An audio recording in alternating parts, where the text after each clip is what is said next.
Now I'm going to call Arshad Sharif جو کہ role of the media in the conspiracy پہ بات کریں گے.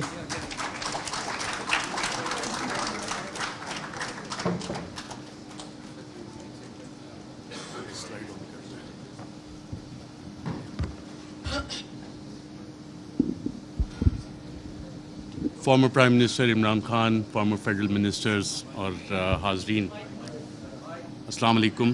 آج ٹاپک تو یہ بہت بڑا ہے اور انٹرنیشنلی اس پہ کتابیں بھی کافی لکھی گئی ہیں, اسکالرلی آرٹیکلز بھی ہیں, ریسرچ پیپرز بھی ہیں, بٹ انفارچونیٹلی اس ایشو پہ پاکستان میں اکیڈیمیا نے اتنا زیادہ کام نہیں کیا.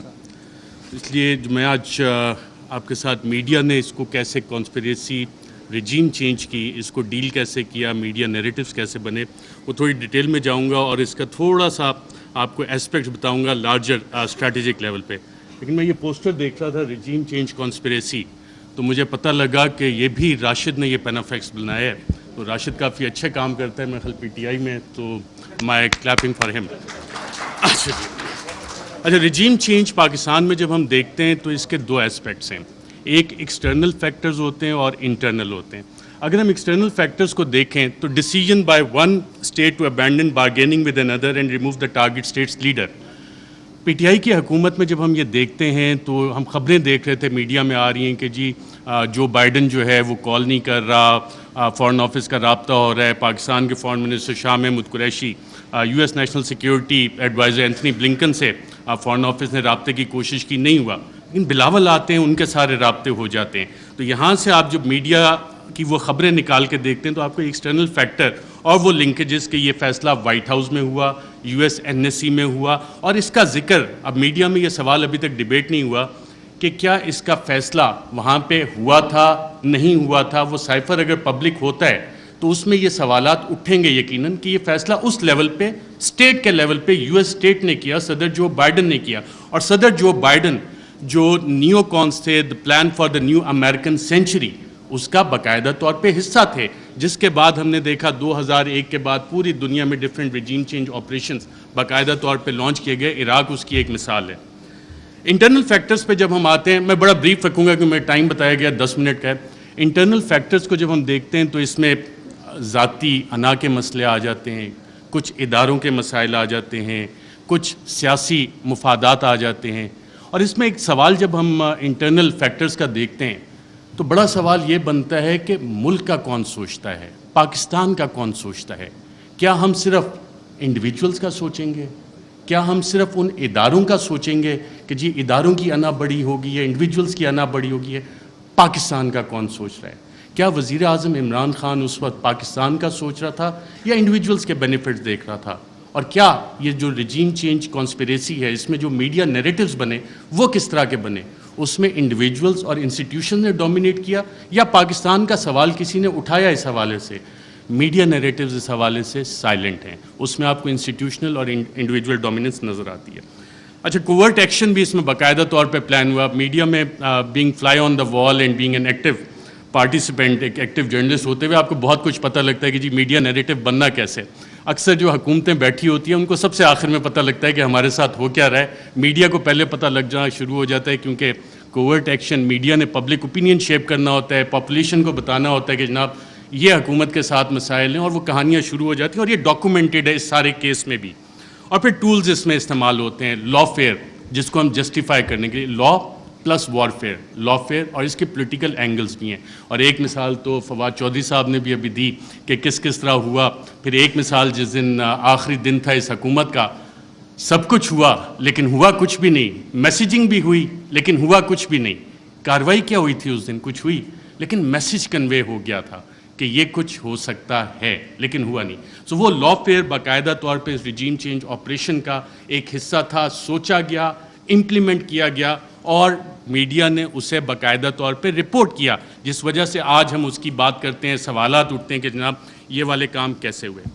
صدر مملکت doctor Arif Alvi, supreme commander of the arm forces, head of the state representing unity of the republic, انہوں نے اپنے خط میں ذکر کیا ہے کہ 1951 سے شروع ہوتا ہے, لیاقت علی خان کی اسیسینیشن, ذوالفقار علی بھٹو کا بھی ذکر کرتے ہیں, پھر اس وقت پرائم منسٹر عمران خان کی حکومت کو جو نکالا گیا, smoking gun in the hand of a conspirator, کہ ایک سازشی کے ہاتھ میں دھواں دیتی ہوئی بندوق وہ ڈھونڈنی ہے, اس کے لیے کمیشن بنانا ہے. تو انڈیویجولس کو ہم سائڈ پہ رکھ دیتے ہیں, ہم اس میں ایک لارجر پیٹرن آئیڈینٹیفائی کرنے کی کوشش کرتے ہیں کہ پاکستان میں اگر ہم یو ایس لینس کے ذریعے دیکھیں, کیونکہ پاکستان کی فارن ریلیشنز جو ہیں ہم لوگ موسٹلی یو ایس بلاک میں رہیں, تو اس میں ہم یو ایس لینس سے اگر اس سارے مسئلے کو دیکھیں پاکستان کی 75 سالہ تاریخ کو کہ کب کیسے گیا, میں لارجر اس میں براڈ فریم ورک میں آپ کو بتاتا ہوں.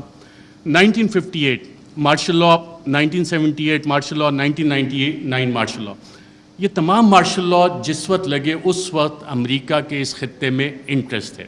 1958 میں جب ایوب خان نے مارشل لاء لگایا, لیاقت علی خان کی اسیسینیشن 2 ہفتے پہلے ان کے رشیا وزٹ سے ہوگی, آج تک نہیں پتہ لگا کہ پیچھے کون تھا. آپ آ جاتے ہیں جی martial law, SEATO, CENTO, cold war اپنے پیک پہ جا رہی تھی, امریکہ کو یہاں پہ الائز چاہیے تھے اور ہم سیاٹو سینٹو کا حصہ بنے, رشین بلاک میں, ہم سوویٹ بلاک میں نہیں گئے اور ہم وہاں پہ اس سائڈ پہ چلے گئے. اب وہ سارا پلان اس وقت سیاٹو سینٹو کولڈ وار جب اپنی پیک پہ گئی تو ایوب خان, جنرل ایوب خان, انہوں نے اپنی سروسز باقاعدہ پرووائڈ کی اور پاکستان یو ایس کیمپ میں گیا, اور اس وقت کے آپ دیکھتے بھی ہیں بڑے پیارے ویژولز ہمیں نظر آتے ہیں. 1977 جب ہم دوبارہ آتے ہیں تو اس وقت پھر امریکہ کے ریجنل انٹرسٹ یہاں پہ تھے, اور ہم دیکھتے ہیں کہ کوورٹ وار باقاعدہ طور پہ شروع ہوئی, افغانستان کی جنگ لڑی گئی, اور اس وقت پاکستان میں پھر مارشل لاء آ جاتا ہے. ایک پاپولرلی الیکٹڈ ڈیموکریٹک لیڈر کو پھانسی دی جاتی ہے ایک ایسے کیس میں, غالباً سیکشن 109, فواد چودھری صاحب اگر بیٹھے ہوں تو بتائیں کہ اس میں پھانسی تو بنتی نہیں لیکن پھانسی دے دی گئی, اور ضیاء الحق کا مارشل لاء آ جاتا ہے. یو ایس انٹرسٹ دوبارہ افغانستان میں. 99 میں جب ہم آتے ہیں دوبارہ تو ایک نئی جنگ ہمیں چاہیے, اس کے لیے نیو کونس کے پلان آلریڈی بن چکے تھے, آلریڈی تھا کہ کدھر عراق میں جنگ ہونی ہے, لیبیا میں ہونی ہے, سیریا میں ہو رہی ہے, ایران, پاکستان بھی اس کا حصہ تھا, لیکن پاکستان جیسے بلڈ بارڈرز کا ڈاکٹر شیری مزاحم نے بتایا, Pakistan for various reasons and one of the main factors being a nuclear power تھوڑا سا بچ گئے. جو وار اگینسٹ ٹیرر ہماری شروع ہوئی, دہشت گردی کے خلاف جنگ, جو ٹی ٹی پی کا سارا انفیوز کیا گیا, وہ سارا اسی کا ایک حصہ تھا کہ یہاں پہ یہ ساری کارروائیاں پاکستان میں ہونی ہیں, اور ہم اس ٹریپ میں باقاعدہ طور پہ واک ان کیے. یہ والے ہم 3 فیزز جب نکالتے ہیں, اچھا ان میں ٹرانزیشن کیسے ہوتی ہے؟ ٹرانزیشن پاپولرلی ہوتی ہے. جتنے بھی یہ لوگ گئے, جب ہم دیکھتے ہیں کہ جناب ٹرانزیشن 1969-70 میں جو ٹرانزیشن آئی وہ پاپولر اپرائزنگ ہوئی, پاپولر لیڈرز آپ کے کھڑے ہوئے, پاکستان پیپلز پارٹی کا قیام آیا, انہوں نے کہا کہ جی ناؤ ڈیڈی از نو مور ایکسیپٹیبل, میں بڑا ہو گیا ہوں, میں اپنی الگ پارٹی بناؤں گا, پاکستان پیپلز پارٹی. عوامی لیگ الگ بنی شیخ مجیب کی, اور پھر اس کے بعد کی جو الیکشن مینیپولیشن کی داستان ہے اس کے ریزلٹس ہمارے سامنے ہیں. 1988 محترمہ بے نظیر بھٹو آتی ہیں واپس, ایک پاپولر اپرائزنگ ہے. لاہور کے جو جلسے ہیں جن کی مثال دی جاتی تھی, جو کہ اب پاکستان تحریک انصاف نے جتنے بڑے جلسے کیے ہیں اسے اوور ویلم کر لیا, لیکن وہ مثال دی جاتی تھی کہ پاپولر اپرائزنگ ہوئی, اور پھر وہاں پہ جو بھی طیارہ جب پھٹا تھا جنرل ضیاء الحق کا, تو آپ کی ایک ڈیموکریٹک ٹرانزیشن آئی. اور یہ وہ فیز ہے جب آپ دوبارہ دیکھتے ہیں کہ ایک ٹرانزیشن ہو رہی ہے, دوبارہ آپ جنگ سے نکل رہے ہیں, حالات سٹیبل ہو رہے ہیں, افغانستان آپ نے فتح کر لیا ہے, سوویٹس کو وہاں سے بھگا دیا ہے, سو جنرل ضیاء کا کام ختم ہو گیا, سو پاکستان میں آپ ٹرانزیشن تھوڑے عرصے کے لیے چلو جی جمہوریت انہیں کھیلنے دیتے ہیں. پھر آ جاتا ہے 1999 اور 2007-8 general Musharraf, war against terror, اور اس کے بعد جب ان کی یوٹیلیٹی ختم ہوتی ہے, ہم نے دیکھا ایک پاپولر اپرائزنگ ہوتی ہے اور انہیں جانا پڑتا ہے, ہم لائرز موومنٹ بھی دیکھتے ہیں, ساری چیزیں. لیکن اس سارے عرصے میں جو ڈیموکریٹک ٹرانزیشن ہماری ہوئی ہے اس میں کیا واقعی حقیقی جمہوریت ہماری قائم ہو سکی کیا, یا کہ ہمیشہ ہمیں ایک ہائبرڈ قسم کی جمہوریت جو ہے وہ ملی ہے؟ اور ہائبرڈ جمہوریت بنتی کیسے ہے؟ ہمیشہ ایک کنگز پارٹی ہوتی ہے. جب آپ پاکستان کی تاریخ اٹھا کے دیکھتے ہیں تو جو مین آن ہارس بیگ ہیں, گھوڑے جو لوگ رائڈ کرتے ہیں, ہارس رائڈنگ کرتے ہیں, وہ اچھے گھوڑے رکھنے کا شوق بھی رکھتے ہیں, تو وہ چیز ہوتی ہے. لیکن اس ساری چیز میں ایک ٹائم فریم بڑا ڈفرینٹ آ رہا ہے پاکستان کی تاریخ میں, وہ آ رہا ہے 2018 سے 2022 کا. اس دوران میں اتھارٹیرین کنسالیڈیشن بھی ہوتی رہی. اتھارٹیرین کنسالیڈیشن اس طرح کے جو پرانے ایسٹس تھے جن پہ کرپشن کے مقدمات تھے ان کو بھی بچایا جا رہا تھا. دوسری طرف ایک حکومت کوشش کر رہی تھی کہ جی ہم نے ڈیموکریٹک کنسالیڈیشن کرنی ہے, اس کو روکا بھی جا رہا تھا. اور اکاؤنٹیبلٹی اس کی بہت بڑی مثال ہے. اور اگر کسی نے اس کا ایک ٹائم فریم نکالنا ہے کہ بڑا اچھا احتساب چل رہا تھا, ساری چیزیں 1 پیج پہ چل رہی تھیں, لیکن پھر ایک پریس کانفرنس مشہور زمانہ ہوتی ہے جس میں پوری نون لیگ کی لیڈرشپ بیٹھی ہوتی ہے اور مریم نواز اس میں ایک بڑی اچھی بات کرتی ہیں کہ چند اہم لوگوں کی ویڈیوز موجود ہیں. اب ماشاءاللہ سارے وفاقی وزراء کابینہ بیٹھی ہے, سابق وزیر اعظم بیٹھے ہیں. اس کے بعد احتساب کے مقدموں کا کیا ہونا شروع ہوا, اس کے بعد کیا ڈیلیں ہونا شروع ہو گئیں, اس کے بعد نواز شریف بھی باہر گئے, اس کے بعد کیسز بھی سلو ہونا شروع ہو گئے, کیا کچھ نہیں ہوا. یہ والی ساری چیزیں تھیں. مجھے میسج آ گیا کہ جی تھوڑا کم کریں. رجیم چینج جب ہوئی تو میڈیا کی اسٹریٹجی اس میں کیا تھی؟ میڈیا کے 3 Ds اس میں باقاعدہ طور پہ استعمال کیے گئے تحریک انصاف کے خلاف. 3 D تھے: ڈسٹرب, ڈسکریڈٹ, ڈینائی. ڈسٹرب کیسے کرنا ہے؟ جتنے بھی پاکستان تحریک انصاف کے پلانز بنے تھے اسے لا فیئر کے ذریعے, ایڈمنسٹریٹولی اور انفارمیشن آپریشنز کے ذریعے سیبوٹاج کرنے کا باقاعدہ طور پہ پلان بنا, اور اس کی ہم نے مختلف قسم کی امپلیمنٹیشنز دیکھیں. اگر آپ نے ایڈمنسٹریٹو اس کی دیکھنی ہے تو وہ وزیر اعظم تو عمران خان تھا, پولیس وین وہاں پہ کس کے آرڈر سے گئی؟ شیخ رشید صاحب انٹیریئر منسٹر تھے, ان سے ہم پوچھتے رہے کہ جناب یہ آپ نے بھیجی ہو؟ کہتے ہیں یار مجھے تو نہیں پتہ. وزیر اعظم عمران خان کال دے رہا ہے, پورا ریڈ زون جو ہے بیریکیڈ ہو جاتا ہے, کون حکومت چلا رہا تھا, کیسے؟ تو یہ وہ ایڈمنسٹریٹو سٹیپس ہیں, ہر ایک کی ڈیٹیل میں جائیں گے تو کافی لمبا ہو جائے گا. پھر ایک پلان بنا کہ جی 3 Ds کا ایک حصہ تھا ڈسکریڈٹ کرنا ہے, عمران خان کو ڈسکریڈٹ کرنا ہے, پاکستان تحریک انصاف کو ڈسکریڈٹ کرنا ہے.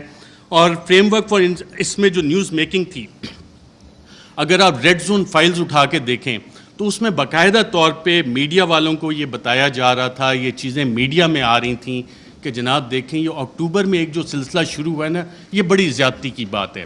اس میں چند انڈیویجولز جو ہیں ان کو تو یہ حق نہیں دیا جاتا کہ جی پنجاب پولیس کے پیٹرن پہ چیزوں کو لے کے چلیں, ایسے تو نہیں اجازت دی جا سکتی. لیکن سوال آتا ہے کہ کیا ہمیں اس ملک میں آئین کی حکمرانی چاہیے یا اشخاص کی حکمرانی چاہیے؟ ہمیں قانون کی حکمرانی چاہیے یا چند اشخاص کی حکمرانی چاہیے؟ میڈیا فریم ورک جب آپ اس میں سارا اینالائز کرتے ہیں, جتنے آپ کرنٹ افیئرس کے پروگرامز اٹھا لیں, نیوز آرٹیکلز اٹھا لیں, کالمز, ایڈیٹوریلز, اس میں کانسٹیٹیوشنل فریم وہاں پہ ڈیبیٹ فریم نہیں ہوئی, وہاں پہ رولز آف بزنس کی ڈیبیٹ فریم نہیں ہوئی, وہاں پہ ڈیبیٹ فریم ہوئی اداروں کے حساب سے, وہاں پہ ڈیبیٹ فریم ہوئی انڈیویجولز کے حساب سے. اور پھر اپریل میں 9-10 اپریل, اس سے پہلے یہ پلان آ گئے تھے کہ جناب میڈیا سپیس بھی ڈینائی کرنی ہے, بلیک آؤٹ بھی کرنا ہے, جو چند صحافی کوشش کریں کہ آواز اٹھانی ہے ان کو آپ چینل سے نکال دیں. عمران ریاض میرا خیال ابھی بھی بیٹھے ہیں, مجھے اطلاع ملی تھی کہ انہوں نے ایکسپریس جوائن کرنا ہے, لیکن ایکسپریس پہ بھی ابھی تک آن ایئر نہیں ہو سکتا ہے. حالانکہ سلطان لکھانی صاحب فریڈم آف پریس میڈیا اس پہ بلیو بھی کرتے ہیں, کافی اچھے ایڈیٹوریل آرٹیکلز اور چینل بھی چل رہا ہے, but he is not on air. FIRs چلیں, اب صحافیوں کو چھوڑیں, اب تو پوری وفاقی کابینہ جو ہے سابق, اس پہ بھی FIRs ہوئی ہیں, اور ملٹیپل FIRs دہشت گردی کی بھی ہوئی ہیں. اور جن لوگوں نے یہ FIRs کی انہوں نے یہ نہیں سوچا کہ کر کس پہ رہے, کیونکہ پلے بک وہی والی پرانی تھی. مسئلہ یہاں پہ یہ تھا کہ کرپشن کے کیسز نہیں مل رہے. بڑی کوشش کیجیے عمران خان کے خلاف کرپشن کے کیسز نکالے جائیں. میری بھی 1-2 ملاقاتیں ہوئی کہ جناب آپ تو بڑی سٹوریز کرتے ہیں.